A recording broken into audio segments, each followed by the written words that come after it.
여러분 안녕하십니까? 여수 MBC 뉴스투데이입니다.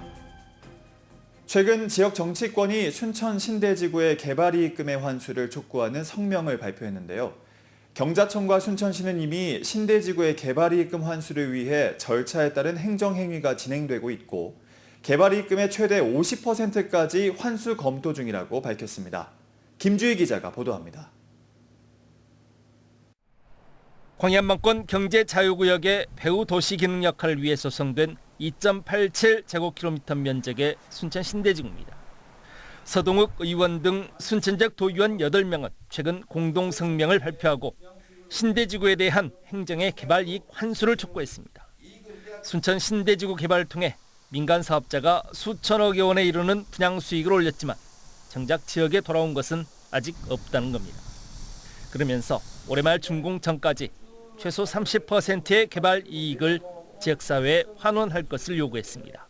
순천시나 경자청의 적극적인 의지만 있다면 충분히 환수를 할 수 있다 이랬던 생각들을 가지고 시민들의 이익을 먼저 좀 두고 생각한다면 좀 더 저향적이고 좀 더 적극적인 그런 노력들이 필요하다 이런 말씀을 좀 드리겠습니다. 순천시는 지역 정치권에서 제기한 신대지구 개발 이익 환수 필요성에 대해 공감하는 분위기입니다. 지역 도의원들의 요구안에서 한 발 더 나아가 민간 사업자의 개발 이익금 800억여 원 가운데 최대 50%까지 환수하는 방안까지도 검토 중이라고 밝혔습니다. 이와 함께 기존 민간 사업자 측이 순천시에 무상 양도한 1,000억여 원 상당의 의료용지와 외국인 학교 용지 등은 현재 검토 중인 개발 이익 환수 영역에 포함되지 않을 것이라고 선을 그었습니다. 당초 협약에 의해서 법률 시행 이전에 순천시에 무상 양도하기로 돼 있던 땅이었고 이거에 대해서는 그 법을 소급해서 적용해서는 안 된다고 순천시는 보고 있고요. 경찰청에서는 이것도 어떤 그 기부 체납의 일종으로 봐야 된다라고 지금 보고 있다고 알고 있습니다. 광양경자청 역시 순천시가 법률 검토를 진행 중인 만큼 오는 9월 말 안에 최종 결과가 나오면 개발이익 재투자 10%를 포함해 개발이익 환수 규모가 결정될 것이라는 원론적인 입장을 밝혔습니다. 개발이익 부담금하고 개발이익 재투자가 있어요.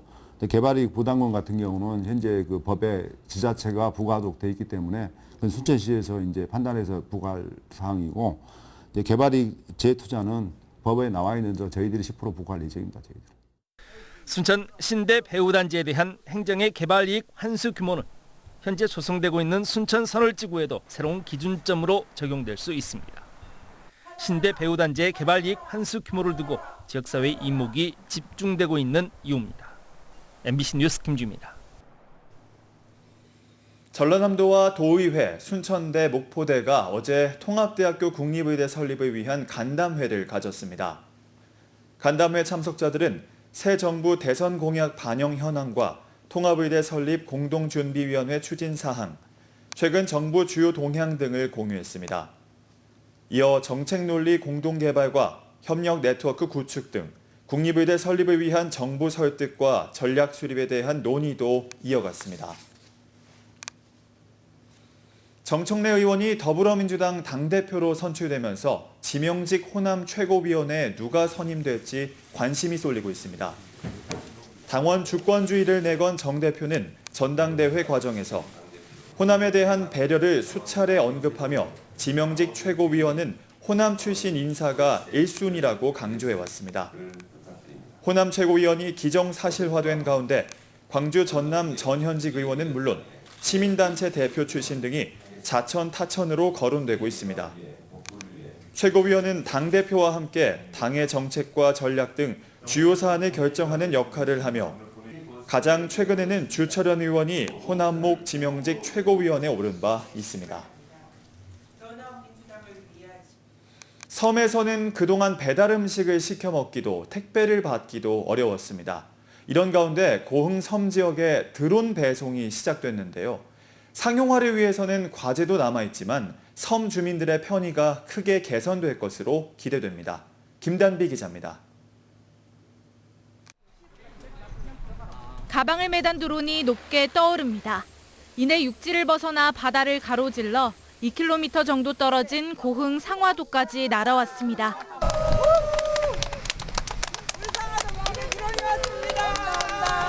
드론이 선착장 인근에 설치된 그물에 가방을 떨어뜨리고 다시 육지로 돌아갑니다. 가방 안에 든 건 시원한 물회. 평소 배달 음식을 접하기 어려웠던 주민들은 드론으로 받은 물회를 맛보며 더위를 날려버립니다. 배로 오는 시간이 너무 기다리고 또 안 될 때도 많이 있고 우리 상하도까지 이렇게 드론으로 음식이 배달된다는 게 너무 기쁘고 반갑습니다.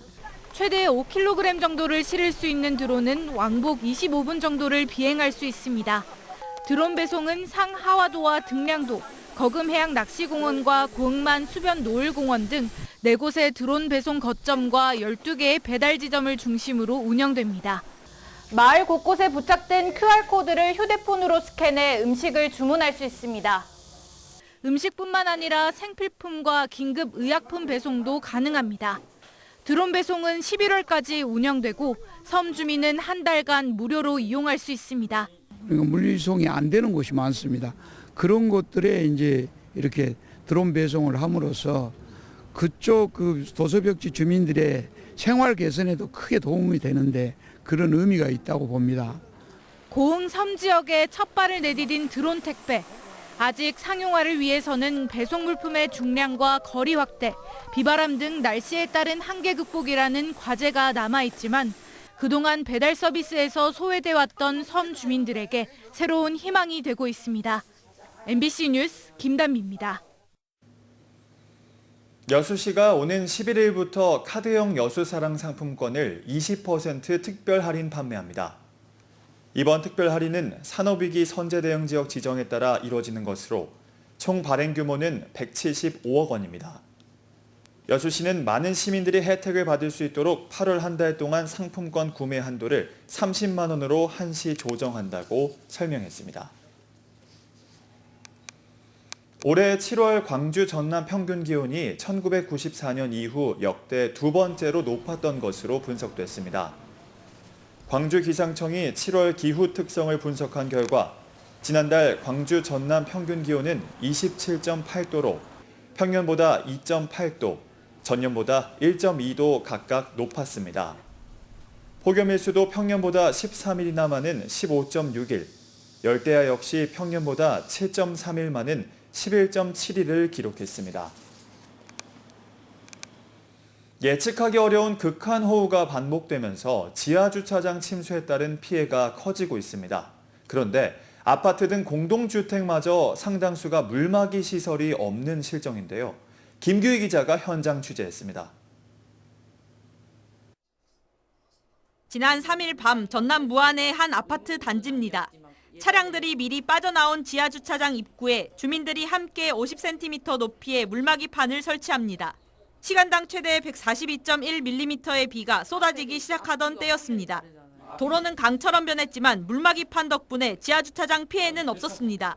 지하주차장에 한 10에서 15cm 정도의 물이 유입이 있었지만 차수막을 설치한 이후로 그 물의 유입이 완전히 차단이 돼서 더 이상의 이제 그 지하의 침수 상황은 벌어지지 않았고요.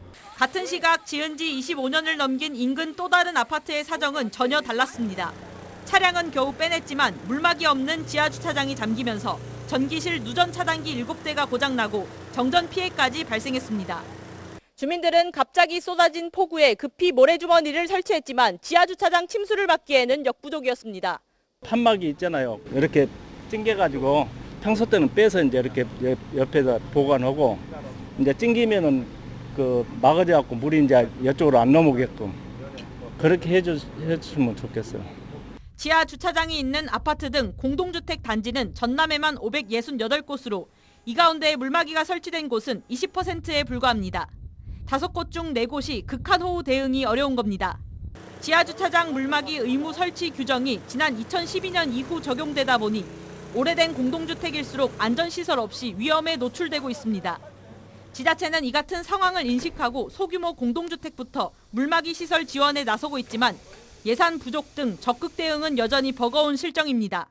소규모 공동주택에 대해서만 우리가 이제 보수 지원비를 지원해서 물막이판을 설치할 수 있도록 조치하고 있는데 향후에는 실태 조사를 통해서 이런 중대형 규모 아파트에도 물막이판이 설치될 수 있도록 갑작스러운 물폭탄으로 지난 3일 전남에서만 3곳의 공동주택 지하주차장이 물에 잠기는 등 최근 극한호우로 인해 전국에서 같은 피해가 반복되고 있습니다.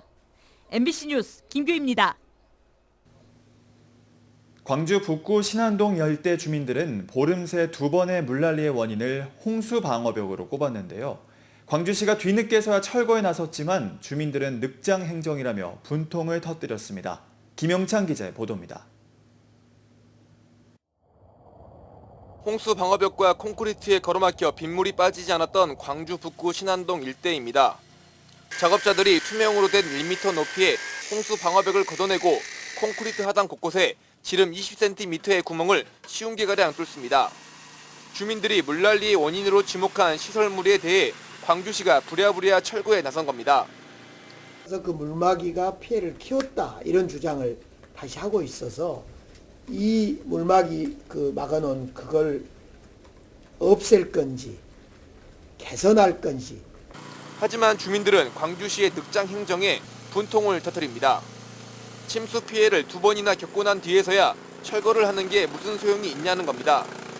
앞서 보름 전 침수 피해 당시 주민들은 홍수 방어벽의 철거를 요청했지만 광주시와 북구청은 행정 절차를 이유로 당장 실행에 옮기지 않았습니다.